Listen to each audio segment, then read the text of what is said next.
Thank you very much for having me. The world is a better and safer place today. The Operation Rising Lion had a tremendous success. And this was a preemptive strike by Israel.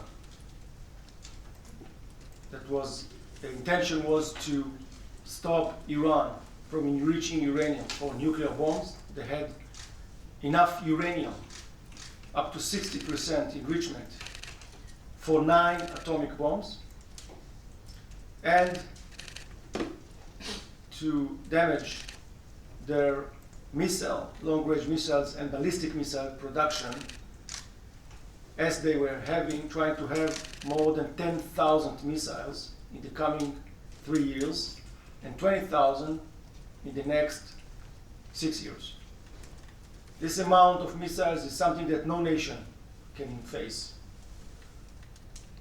Iran is the #1 destabilizer of the Middle East and of the world, including here in Asia. For years, they are lying to IAEA, not abiding by their commitments that Iran has signed on NPT and others. And they are saying, we want only nuclear facilities and nuclear program for peaceful purposes.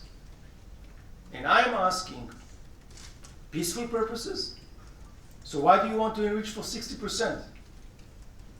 Peaceful purposes don't need 60% enrichment. Only nuclear weapon needs it, 16 up to more than 90%. Why do you hide it in bunkers? Why do you continue lying and defying the IAEA in non-compliance? And why are you producing thousands of long-range missiles to carry out these atomic bombs? It has only one purpose, which is destruction of the state of Israel. We know for sure that Iran had a plan to destroy Israel. First by atomic bombs, atomic weapons, then by thousands of long-range missiles, and by ground invasion that was planned from Hamas in the south and Islamic Jihad, Hezbollah in the north, and other proxies. So this ring of fire that Iran was planning was a destruction plan of the state of Israel. But this is not only about Israel. It's about the free world. It's about having their missiles being launched and being in a large scale, also to attack one day Europe and maybe reach until the United States and here in Japan. So what we did is not only for us, it's for the free world. Now, some people may say, why not negotiations? Let's have negotiations, let's talk. Now, negotiations are not the goal. When you talk to someone and you have diplomacy, it's a tool. It's a tool to reach a goal. And the goal was to stop Iran from having a nuclear program. Now, the world, not only Israel, the world was talking to Iran for 30 years, asking them, putting Security Council resolutions, sanctions. The United States came in and said, let's talk. President Trump gave 60 days, let's talk about it. Let's see, but you cannot have nuclear weapon. And they refused. So sometimes negotiations don't work anymore. Sometimes you have to understand that that's it. Remember 1994, when the United States of America, President Clinton then, didn't want to attack North Korea at the end. He said, let's talk. Let's have negotiations. You can have reactors. And what was the result? 12 years later, a nuclear test by North Korea. So what we did now was in the 12th hour, the last minute, because we knew that after Hezbollah was cracked down, they were running for a bomb and they were running for more production of long-range missiles to attack Israel. So we are now, again, checking the results of this attack. And I can tell you, or I can quote Grossi, the Director General of IAEA, saying, "It is clear that there is one Iran before June 13th, a nuclear one, and there is one Iran now. And it is night and day. Iran's nuclear program has been set back significantly." So this is what the IAEA has said, and what we did is acting according to international law, attacking only military targets, nuclear sites, and missile production. When you compare it to Iran, you see that Iran has attacked from civilians populated areas and targeting civilian populated areas. So this is something that defines terrorist organizations. And this is a terrorist state. I want to take this opportunity and to thank Japanese government for standing by Israel. The Japanese leaders have said Iran can never have a nuclear weapon. Japan also, within the G7 statement, said, "We affirm that Israel has the right to defend itself." Japan also said, "Iran is the principal source of regional instability and terror." We have been consistently clear that Iran can never have a nuclear weapon. This is a Japanese statement within the G7, and I thank Japan for standing on the right side of history. Regarding the United States, you know, Israel and the United States have always had a very good relations, strategic relations on political issues, Security Council, economic, technological, scientific, and others. But this is the first time also that the United States is standing by Israel, not only by defending it, but also joining an attack for defending Israel. And this is something that is under President Trump administration. The level of relations between Israel and the United States are unprecedented. It is now in the highest peak ever, and we thank President Trump and we thank the US administration and the US Army for what they did.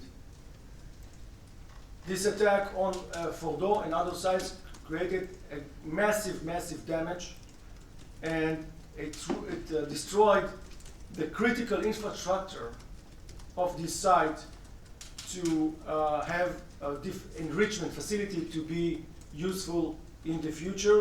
And we believe that the American-Israeli attacks on all of the nuclear program of Iran had the setback of Iran to develop nuclear weapon for many years, and we intend to keep this achievement. I want to discuss regarding the access. There is, Iran is cooperating with North Korea, with China, with Russia. We are monitoring in great concern the close relations between China and Iran, and we hope that this conversion of interests is not going to be duplicated or implemented also in cooperation within the long-range missiles program and nuclear program. China is assisting Iran in economic ways, in political ways, acquiring and buying oil, giving the Iranians money, and backing them in the multilateral arena. As you might have seen, Russia and China supported Iran, and also they were the only one, or one of the only, that opposed the IAEA report that is saying that Iran is might be going for a nuclear weapon. They also condemned the activities of Israel and the United States. Now, I want to go back for a second for North Korea. You saw what happened when North Korea became nuclear. This is the point of no return. They are nuclear now. So it's very difficult to address it. This is why we said negotiations are over. Sometimes you have to take the responsibility for your own people, for your own nation, for the world to stop it. And the Chancellor of Germany spoke about it, and others, saying that this was the time that Israel did good thing for the world. We will not allow this threat of North Korea to be duplicated in the Middle East. And you saw rogue states in the past, like Iraq in 1981, like Syria, that we had to take what needs to be done in order to destroy their nuclear ambitions. This ceasefire, we got it, full cooperation with the United States. We thank the United States for their clear position, for defending Israel, and for their determination and action to remove the nuclear threat from Israel. Now, I want to talk about the future. We do not want to see a regional confrontation. Iran is the one trying to drag their proxies, Hezbollah, the Shiite militias, the Houthis, Hamas, and others, to attack and to create instability. And as you saw in the G7 statement that also Japan joined, that Iran is the #1 promoter of terrorism and instability in the Middle East. This is the G7 statement. So preventing Iran of having a nuclear weapon is not only in Israel's interest, it's a regional interest, and it's a world interest. The world, as I said at the beginning, is a safer place today. Israel is not going to allow to redevelop its nuclear program. We are not going to allow Iran to redevelop its long-range missiles program. We are going to do everything in our power to defend our nation. This is a regime that said openly that Israel has to be destroyed. Their leaders are saying it repeatedly. Israel should be destroyed. Only in May, while talking to the Americans, the Supreme Leader Ali Khamenei said Israel is a tumor that has to be removed. A trivia question: who said it before? Do you know? 90 years ago. The Nazis.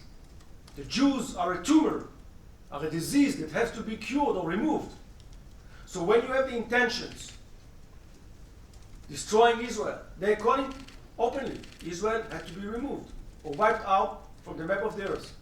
And when you have the tools, which is a nuclear weapon, and the means to launch it, which is long-range missiles, there is no other conclusion but an act of self-defense of Israel to eliminate this threat. And I want to repeat, we are not going to allow Iran to develop again nuclear program or long-range missiles program.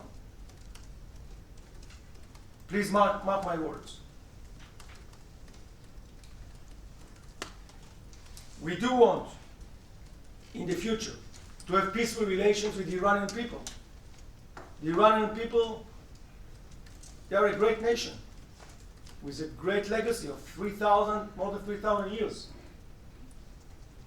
We don't have any fight with the Iranian people. They suffer under this tyranny of this regime, who is oppressing its own people, who is putting in Evin jail just political prisoners, who is killing and beating women not because they don't have a scarf, hanging homosexuals, depriving human rights of their own citizens. They deserve better. And we are reaching our hand to Iran, to the Iranian people, for in the future to have peaceful relations. We used to have an embassy in Tehran. We used to have direct flights. We used to have good connections before the 1979 revolution, Islamic revolution.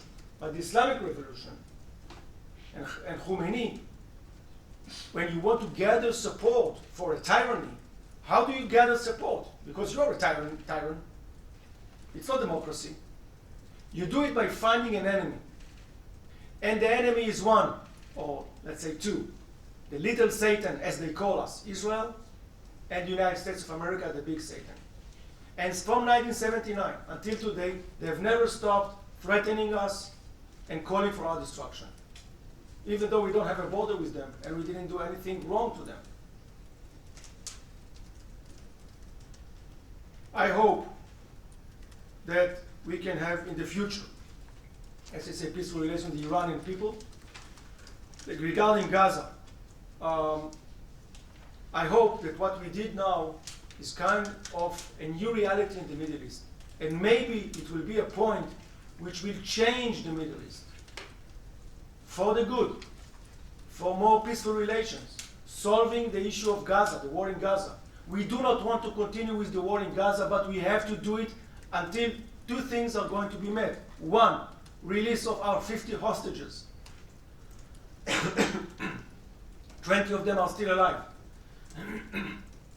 Two, lay down the weapons of Hamas. Go out of Gaza, or make Gaza not a hub of terrorism, but a place that Israel and the people of Gaza can live side by side.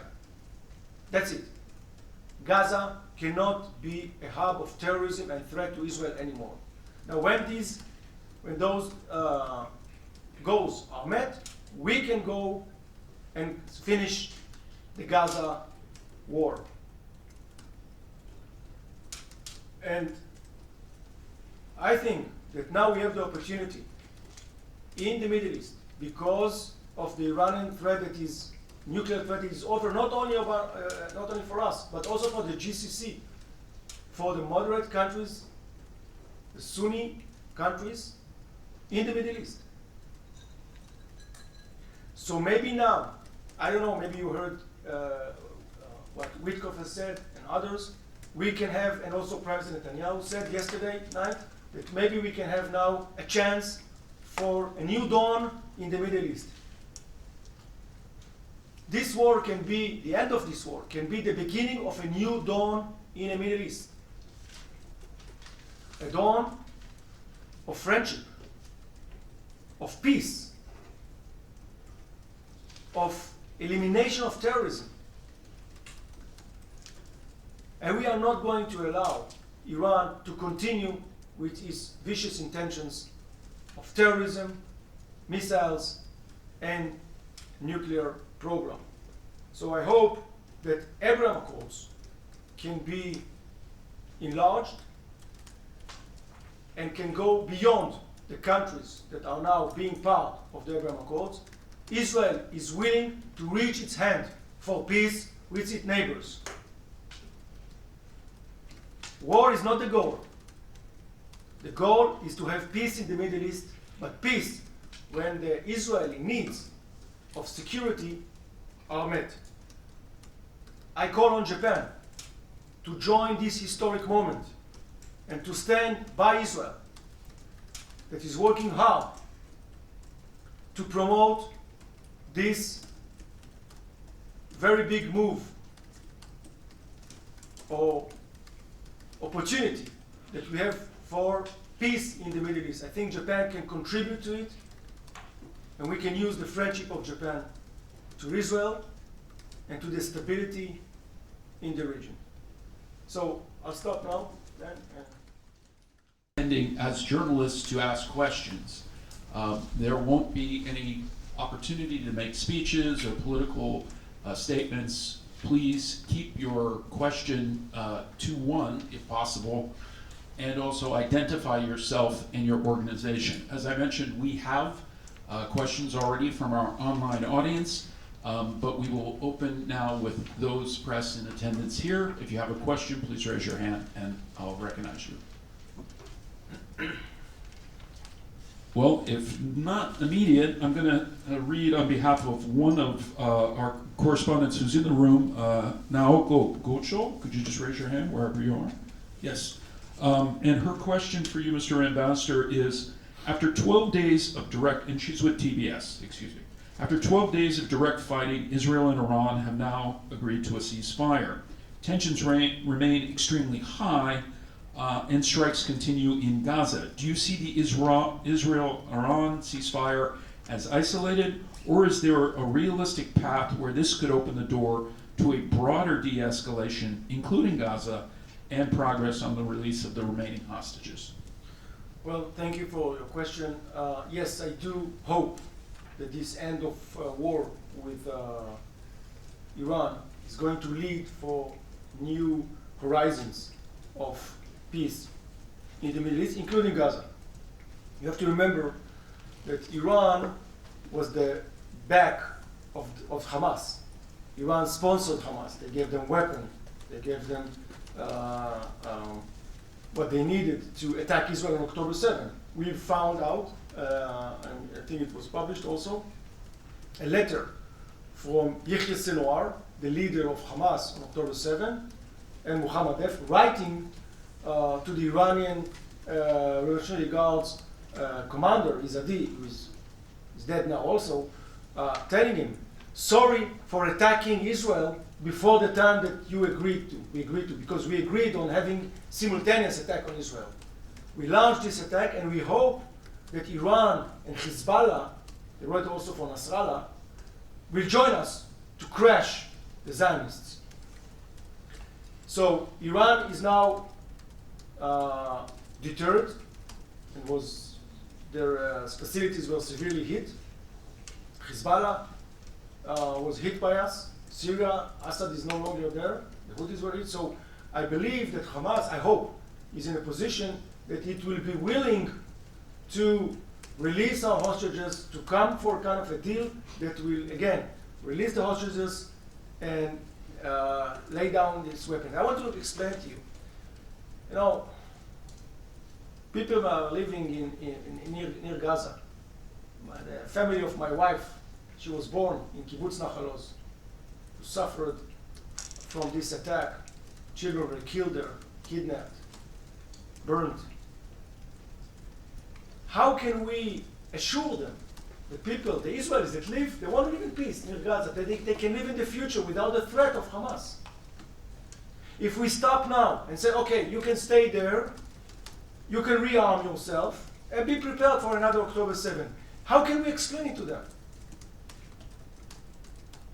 This is why I hope that now, also with the very, very intensive involvement of the United States and maybe other mediators in the Middle East that are working very hard, maybe we can have also a closure to the Gaza issue. Maybe we can have also some opportunity for expanding the Abraham Accords, and maybe we can have in the future a reality of peace and stability in the Middle East, which is also very, very important, as I see it, to the Japanese interests of stability in the Middle East. All right. I'll again open it to the floor here. I do have questions on hand if no one raises their hand. Yes, sir.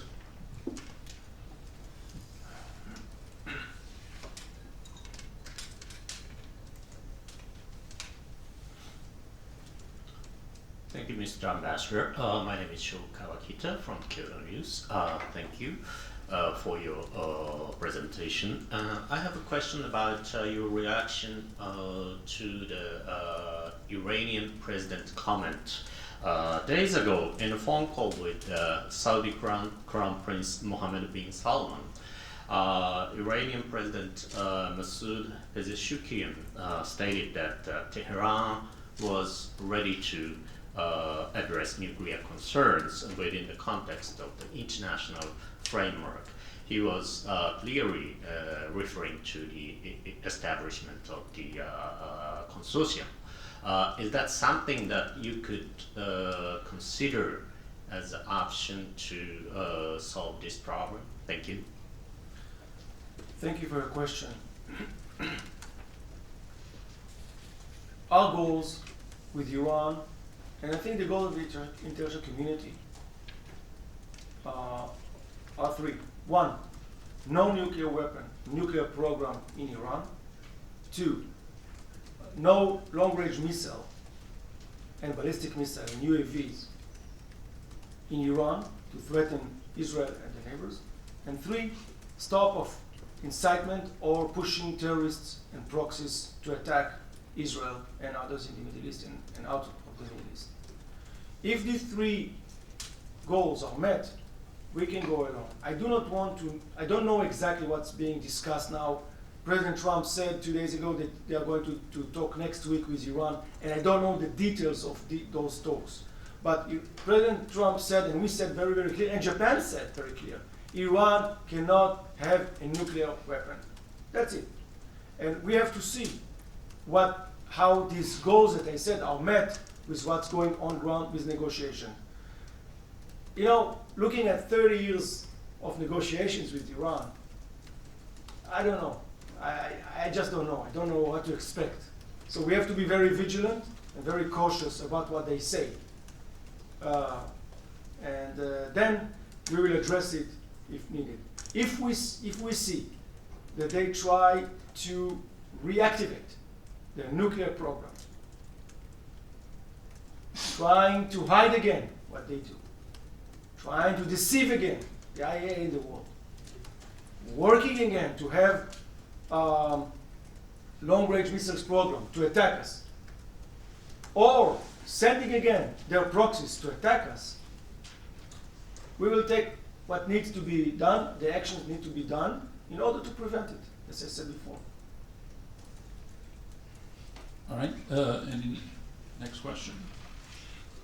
If not, I'll ask one on behalf of Martin Kohli. He's from Handelsblatt.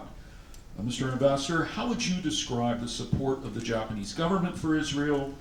What further action would you like to see from the government? And then finally, and how would you describe the media coverage of Israel in the war with Gaza, war in Gaza and with Iran? Well, first of all, as I said before, I'm grateful for the Japanese government for standing on the right side of history, defending the right of Israel to defend itself, standing by Israel, acknowledging that Iran is the destabilizer, the number one destabilizer of the Middle East and hub of terrorism, and saying that Iran can never have a nuclear weapon. These are very, very important declarations. And I think their stand in the G7 and out of the G7, also on national capacity, are very much welcomed by Israel. There was a phone conversation between Foreign Minister Saar and Foreign Minister Iwaya. They spoke about these things, and these messages was also reiterated by the Japanese side. And we said that we are going to keep each other briefed on what's happening. I think that Japan, as I said before, is a very important player in the new Middle East. I believe and I hope that we are going for a new Middle East. And Japan, that has good relations with all the partners in the Middle East, can be a very active and a very good partner of all of us. We trust Japan, and we thank Japan for standing by us. Now, the question was about media analysis, media coverage of Israel. Well, as ambassador, I always can aspire for more, to be more pro-Israel, because I do think that what we do is just to end the wars and to stop. Nobody wants to see any civilians killed in Gaza. Don't be mistaken. This is not our intention. We are targeting only, we try to target only to the terrorists who hide behind human shields, who put themselves under hospitals, while we are trying to avoid it and to call to people to evacuate, as we did in Tehran, as we did in Iran, as we are doing in Gaza now. The other side, Iranians are shooting at our hospitals. And Hamas is shooting at our kindergartens on purpose to kill civilians. That's the difference. And this suffering of Gaza is coming only because of Hamas. Hamas, I don't know how to say it in a different ways, but Hamas is happy to see the suffering of the Gaza people. Because if they are targeted or being hit, the blame will go to Israel. So they will hide under mosques or hospitals or schools, fire at Israel, trying to make us shoot back, and then, unfortunately, hit civilians or people that are involved. And this makes them very, very happy. So the coverage in the world, and also sometimes Japan, is about what happened afterwards. Which there are casualties, unfortunately, of people that we don't want, but we are trying, the ratio between hitting civilians or hitting terrorists is 1-to-1. I think it's the lowest in the world, trying to avoid killing civilians. Much better than it used to be in Raqqa and Mosul when the coalition fought Daesh and ISIS. So sometimes civilians get hit. Yes, I know. We don't want it. This is a tragedy, and this is not our intention. We try to hit only, also in Iran and in Gaza, only the terrorists, only the launchers of terrorism, and engineers, nuclear engineers, and facilities to launch missiles. So I hope that in the future the coverage will be also at least balanced and showing also the Israeli side of it. Thank you. Any questions from the floor? If not, we will continue with our online audience. This is a question from Anthony Raleigh on behalf of the South China Morning Post. Is the fact that Israel possesses nuclear weapons not a sufficient deterrent to Iran from launching its own attack? Well, this last campaign with Iran doesn't have any kind of change from our policy that Israel will not be the first to introduce nuclear weapon to the Middle East. Now, these kind of questions, unfortunately, are a deviation from the real threat, which is Iran. They have been lying for years to IAEA. They have been defying the UN Security Council resolutions. They didn't want to have this negotiation, didn't come clean to negotiations with the United States after President Trump said, let's negotiate, let's have 60 days and we can solve it. I think this is the point that we have to focus on. Okay, this question from David McNeil of the Irish Times. Sorry if there was a hand up in the room. I didn't see one. Aid agencies on the ground in Gaza are saying that war crimes are being committed, including starvation of the civilian population. Aid workers are decrying assaults against the civilian population. Mr. Ambassador, do you accept that these accounts are beyond dispute? Absolutely not. Absolutely not. Israel is acting according to international humanitarian law. If there were war crimes, why do we give supply to the people there? Why do we continue to bring trucks and trucks of food for the for the people there? By the way, looted by Hamas, as happened yesterday.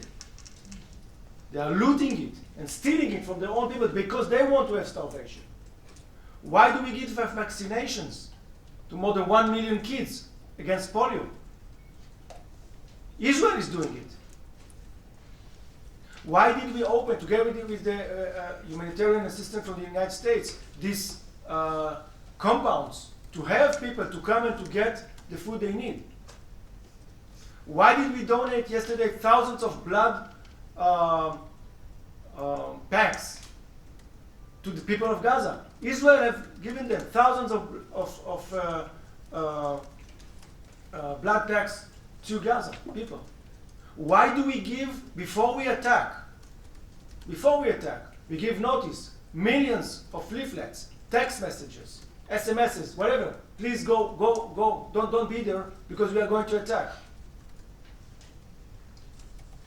This is contrary to war crimes. War crimes are being conducted, are being done by Hamas. They are the war criminals, not us.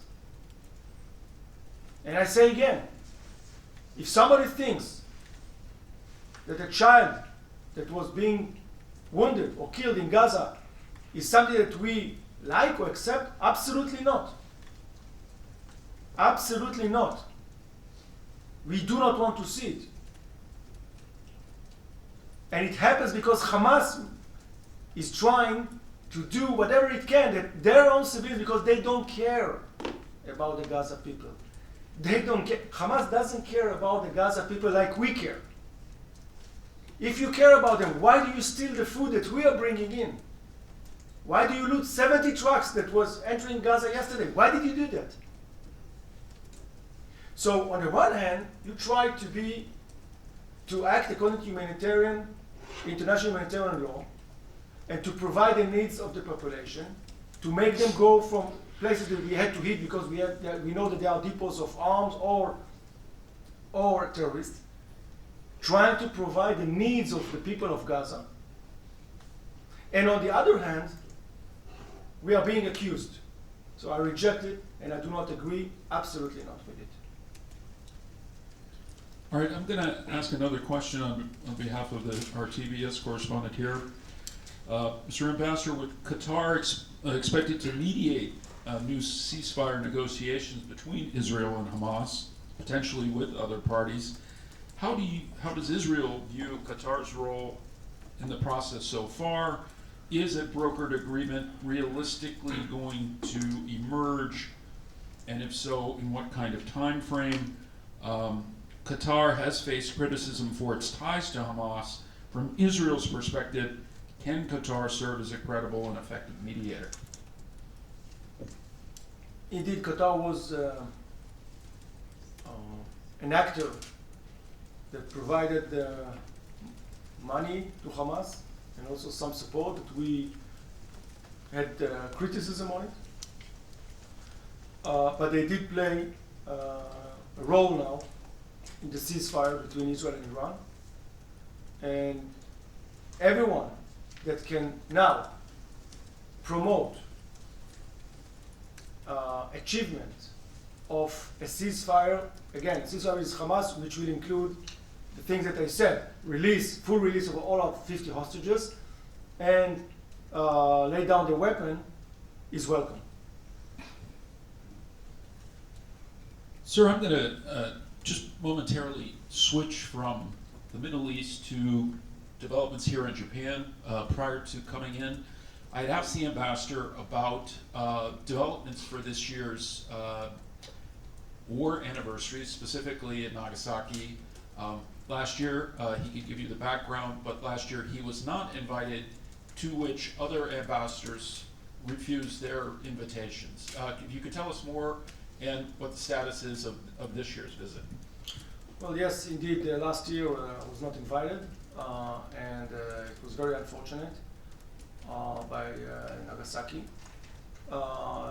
as I wanted to come and to pay respect and to have to stand with the Japanese people for what happened in World War II. And as I was rejected of coming, yes, the United States of America, previous Ambassador Rahm Emanuel was standing and speaking to the mayor of Nagasaki, telling me that if Israel is not invited, because there's no room for BDS or for isolation of Israel, so the United States will not come. And not only that, there was a letter of the G7 ambassadors, and after the refusal, all of the G7 ambassadors did not come to Nagasaki, and most of the EU ambassadors, I think the ambassador of Ukraine and Australia and others, most of the free world said Israel is not going to be isolated, and Israel is not going to be boycotted. This is something that, by the way, it was not a boycott by them. They sent a representative, but not in the level of ambassador. And I went with Ambassador Emmanuel and the UK ambassador, Julia Longbottom, to an alternative ceremony here in Tokyo to pay respect to the Japanese victims. And I think it was right from it. But this year I was invited by the mayor of Nagasaki, sent a letter of invitation, and yes, and this is this ceremony is important, and this shows, it will show also the respect of the Israeli people to the Japanese people in this very difficult moment of remembrance and of mutual understanding of the importance of peace. So we will be coming to Nagasaki. All right, again, opening the floor. If not, I have a question for the ambassador. Sir, you mentioned the expansion of the Abraham Accords. I think it is believed that Saudi was very close to joining shortly before October 7th. If you were to prognosticate which nations would join the accords and how so? Yeah, thank you, Dan, for the question. If I tell the names now, it might be difficult for them to go further. But it's not a secret that we would like to have friendly relations and peaceful relations with nations in the Middle East, our neighbors, but also out of our region. And you can imagine who do I speak to, even in Southeast Asia and others, Muslim states and others. Israel wants peace. Israel wants to advance the peaceful relations. Now, these nations, let's talk about the GCC, the Gulf states. One of the obstacles of them, and you saw what happened on October 7th, when they wanted to reach out to Israel, when they wanted to settle it once and for all, and to have normalization, like the great normalization we have with UAE, with Bahrain, with Morocco, and of course the peaceful relations with Jordan and Egypt. So then the proxies of Iran attacked us. To stop it, they don't want to see peace. Iran doesn't want to see peace and tranquility in the Middle East. That's the problem. Now, when Iran is being attacked now, when the the head of the octopus, who has 7 arms to circle Israel and strangle Israel, is gone, or at least deterred, I believe that the Arab states, the Gulf states, will have much more of, I will say, space and opportunities to go further, because the Iranian threat is no longer there. The Iranian nuclear threat is no longer there. And this is why the Iranian proxies are beaten and cannot attack Israel and them as well. Because the same proxies that attack us, it comes from the same school, Hezbollah and Hamas, of Daesh and ISIS and Al-Qaeda. These are the same ideology of killing people only because they are Jews or Israelis or Americans. That's the only reason. We have to kill you. Or Japanese, if you remember what happened with ISIS before. This cannot be accepted. And we have to marginalize, together with the free world and Japan, these terrorist organizations and the head of them, the instructor of them, which is the mullah regime in Tehran.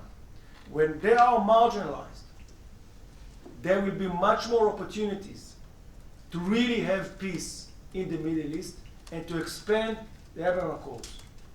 And I believe that in the coming future, I hope, when there is more peace agreements in the Middle East, it will secure the interest of the free world and the interest of Japan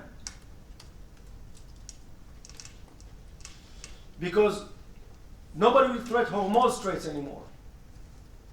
Nobody will attack the oil facilities of Saudi Arabia like Aramco, which was an Iranian attack. And then there will be much prosperity and cooperation in the region. This is why I hope for this time to come as soon as possible, and this is why I call to Japan to join this and to push for this new Middle East that I hope that we will emerge out of this war.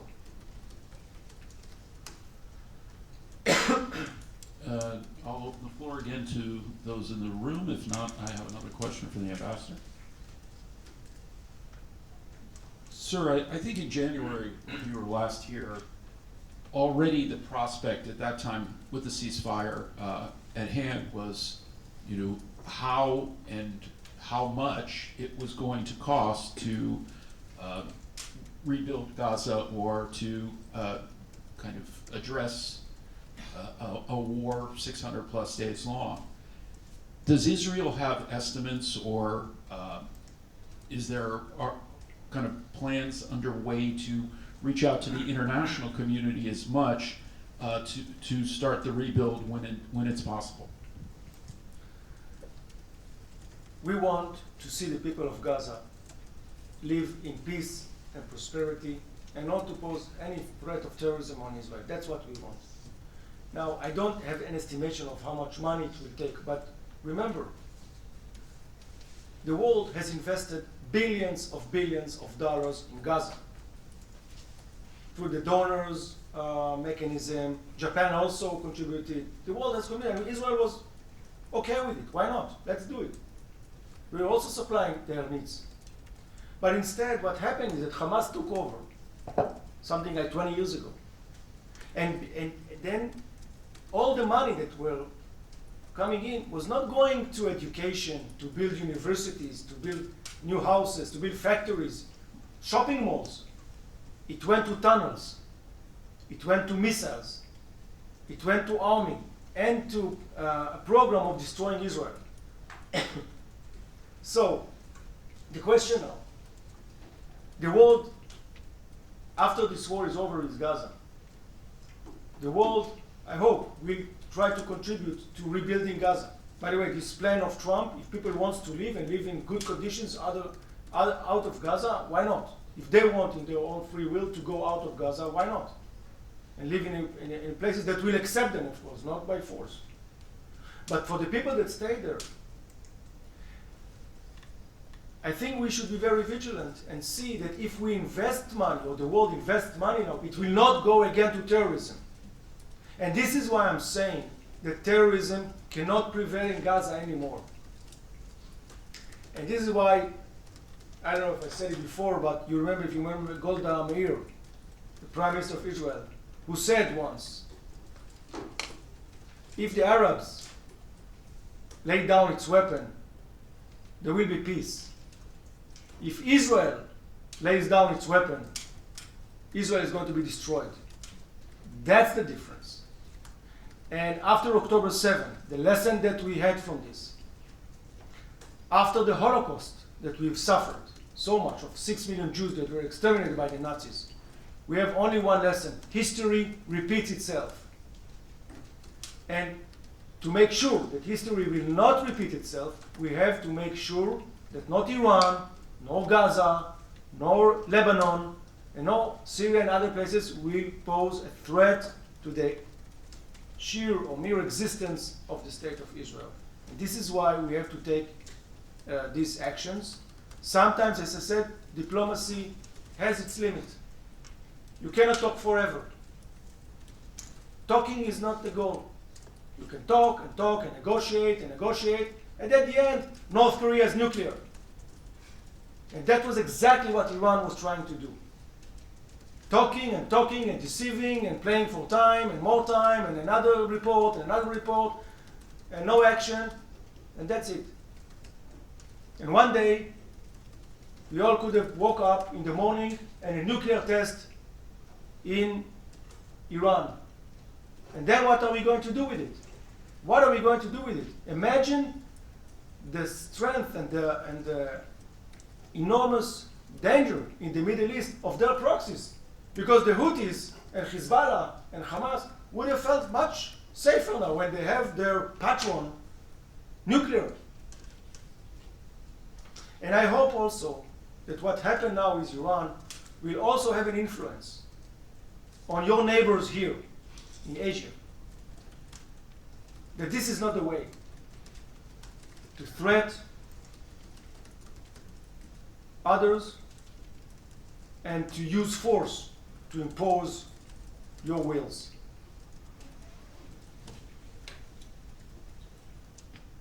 Well, I'm going to take the liberty to ask one more question, perhaps the last we could get in today. In kind of your chronology of what's happened basically over the last 5 months or so, obviously Syria, regime change there, success for Israel in its efforts against Hezbollah in southern Lebanon, and specifically looking at Hezbollah now, do they remain a threat? Are it's, I believe you had a ceasefire with Hezbollah. What's the prospect of that can even find another step towards a sustained peace? Yeah. Well, thank you, Dan. The purpose of Hezbollah was to serve as the long arm and the major arm of Iran. If Iran is attacked, like happened now in the 12 days war, Hezbollah was to get the instruction immediately, attack Israel. Attack Israel by invasion, and by missiles. They used to have more than 150,000 missiles.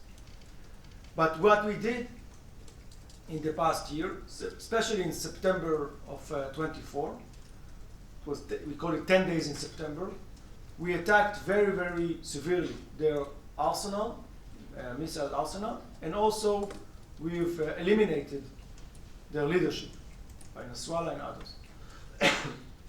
And what you saw now is that after Iran was attacked by us as a preemptive strike, and a strike of self-defense, Hezbollah didn't do anything. Hezbollah said, we are not going to do anything. And I think we'll see something very interesting happening in Lebanon. Because Lebanese president said, I do not want to have anyone holding weapon in Lebanon and shooting Israel. This is not our war. And that's exactly what we want to say. Yes, this is not your war. Israel wants to have peaceful relations with Lebanon in the future. Why not? I want to eat hummus in Beirut. I want Lebanese to come to visit my beautiful country. Why not? So Hezbollah still have some missiles, some capacities. But I hope that we will not have the will, and I hope in the future that 1701 resolution of Security Council will be implemented fully. And there will not be any other force but the Lebanese army to hold the weapons. And there won't be Hezbollah to threaten us and to make Lebanon again suffer. Because Israel, unfortunately, had to show its might and strength. And we've shown it to everybody in the Middle East. Please don't threaten us anymore, because we will strike you. Let's live in peace. President Trump and Prime Minister Netanyahu said this will be peace out of strength. You have to be strong, and then your neighbors and others will respect you and have peace with you. Yes, we want peace. But it's not peace for endless negotiations and diplomacy. It's peace that everybody has to respect each other. I do hope that as all of us, as Israel has one arm under one government, as Japan has one arm under one government, as the United States, there won't be any militias like Hezbollah in Lebanon. And in the future, there will be dismantle of their capabilities, and we can live in peace and security for Lebanon, because the Lebanese people also deserve peace, also deserve prosperity. And all of the region, people in the region, including the Iranian people, deserve this. And they deserve their money to be invested in universities in science, in technology, in good things. You know, there is a very interesting scale. I don't know if we have it here, but to show Iran and Israel back in the 80s and in today, after the Islamic Revolution. And you saw the GDP per capita, Israel and Iran, more of the same back then. But you see that Israel now, where it stands, one of the highest income per capita in the world, more than 54,000 per capita, while you see where Iran is there, just $few thousand per capita. Why did it happen? It happened because you invest in missiles, in nuclear facilities. They've spent $500 billion, $500